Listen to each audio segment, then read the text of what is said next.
Disclaimer terlebih dahulu, video ini kami buat dengan tujuan untuk memenuhi tugas perkuliahan kami. Namun jika teman-teman ingin melihat video dasar yang kami gunakan secara lengkap, kami telah meletakkan link video dan channel asalnya di kolom deskripsi. Halo semuanya, perkenalkan, nama saya adalah Rafael Andi Santo dan teman sekelompok saya, Yonatan Diri. Kali ini kami akan bahas tentang apa itu Endianness, terutama tentang apa itu Little Endian dan Big Endian. Dan kenapa sih Little Endian dan Big Endian ini sangat penting dalam hal komputasi. Oleh karena itu, langsung saja kita mulai. Pertama-tama, kata Endianness berasal dari cerita tentang perjalanan Gulliver oleh Jonathan Swift. Dalam cerita itu, Gulliver menemukan dirinya berada dalam sebuah pulau bernama Lilliput, di mana pulau tersebut memiliki penghuni yang sering sekali bertengkar karena hal-hal yang sangat sepele. Dalam cerita kali ini, penghuni Lilliput bertengkar dikarenakan mereka terbelah menjadi dua pihak. Ada yang ingin membelah telur rebus dalam porsi besar dan ada juga yang ingin membelah dalam porsi kecil. Siapa yang membelah telur dalam porsi kecil dikenal dengan nama Little Endian, dan siapa yang membelah telur dalam porsi besar dikenal dengan nama Big Endian. Nah, dalam cerita ini terjadilah perang antara kedua kubu ini. Dalam masalah komputasi, kita juga membuat keputusan serupa, yang memberikan sepotong multibyte data seperti angka.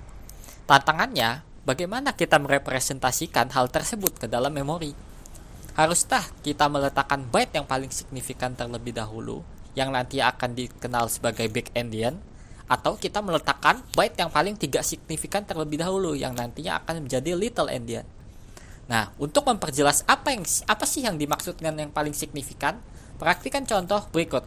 Nah, angka 512 di sini sebagai angka desimal, di mana angka 5 merupakan angka yang paling signifikan, karena itu merepresentasikan 500.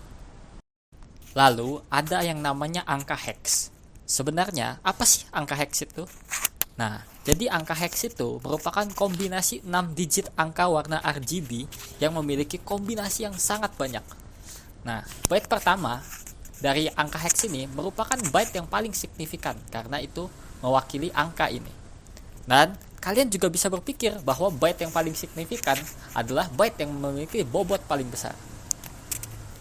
Mari kita explore tentang sifat-sifat Endian lagi. Bayangkan nih, kita sedang membaca dari kiri ke kanan, layaknya kita membaca bahasa Indonesia ataupun bahasa Inggris. Manusia menulis dengan prinsip Big Endian. Kita sebenarnya tahu bahwa contoh sebelumnya yang tentang angka 512 itu dan angka hex tersebut ditulis dengan prinsip Big Endian, yaitu byte signifikan ditulis di kiri, lalu dilanjutkan dengan byte yang paling tidak signifikan di ujung kanan. Memisahkan nilai angka dengan angka representasinya juga sangat bermanfaat. Ini semua adalah contoh dari representasi nilai 16. Sama seperti kedua representasi memori ini yang merupakan representasi valid dari angka ini. Tapi yang satu adalah Little Endian dan yang lainnya adalah Big Endian. Lalu kita bisa lihat contoh ini. Dengan ini kita bisa ngelihat nih, kenapa kita harus memiliki kesepakatan bersama terkait dengan Endianness. Jika kita tidak tahu representasi dari Endianness, maka kita tidak akan tahu nilai apa yang sedang dipresentasikan. Apakah hex AABB merupakan Big Endian ataupun hex BBAA merupakan Little Endian? Nah, kita nggak akan tahu kita kalau hanya melihat angka-angka ini. Nah, itulah sebabnya ketika mesin berkomunikasi satu sama lain melalui internet, mereka itu harus memiliki kesepakatan tentang Endianness. Menurut standar internet di RFC 793, semua bidang dalam header jaringan harus berupa Big Endian. Jadi, jika ada komputer yang berbicara dengan prinsip Little Endian, komputer itu harus melakukan konversi nilai dalam bidang tersebut menjadi Little Endian terlebih dahulu, baru ditafsirkan. Sebagai penutup, mari kita berbicara tentang beberapa poin di mana orang sering salah kaprah atau salah pengertian tentang sifat-sifat Endian. Yang pertama, sifat Endian itu tentang pengurutan byte, bukan pengurutan bit. Bit-bitnya tidak disusun ulang. Namun, jika Anda merasa bahwa Anda setuju dengan bit dan Endianness, nah kemungkinan Anda itu berada di pemahaman yang salah. Yang kedua, Endianness hanya berlaku pada value motif byte. Jika kita hanya memiliki value yang memiliki 1 byte, endianness tidak berlaku pada kasus tersebut. Sebagai contoh, jika kita memiliki data string ASCII John, di mana setiap karakter memiliki byte-nya sendiri, menerapkan endianness tidak terlalu berguna pada kasus tersebut, karena setiap byte adalah value-nya sendiri. Dalam memori, John tidak akan disimpan seperti ini, karena value yang ada pada contoh tersebut adalah karakter, di mana setiap karakter sama dengan 1 byte. Yang terakhir kita akan membahas tentang debugger dan endianness, di mana biasanya pada banyak kasus, hardware akan secara otomatis mengurusi endianness untuk kita. Jadi, kita sebagai programmer tidak perlu terlalu mengotikkan tentang endianness. Dengan demikian akan sangat merumitkan jika kita memeriksa memori dengan debugger, karena kemungkinan kita akan melihat value yang kita tidak duga. Sebagai contoh hexadecimal berikut, kita bisa berasumsi bahwa hardware tersebut menggunakan little endian.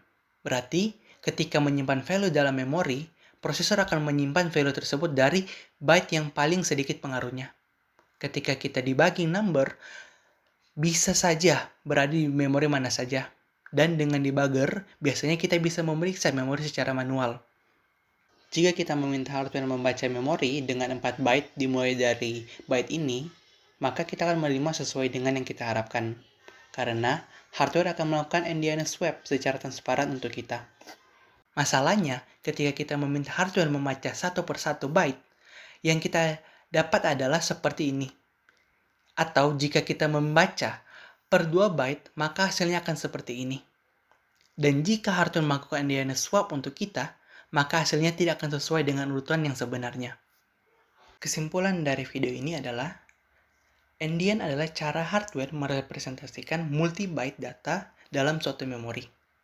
Dan perbedaan dasar dari big endian dan little endian terdapat pada urutan penyimpanan byte-nya, di mana big endian akan menyimpan terlebih dahulu byte yang memiliki pengaruh atau presentasi paling besar, sedangkan little endian adalah sebaliknya.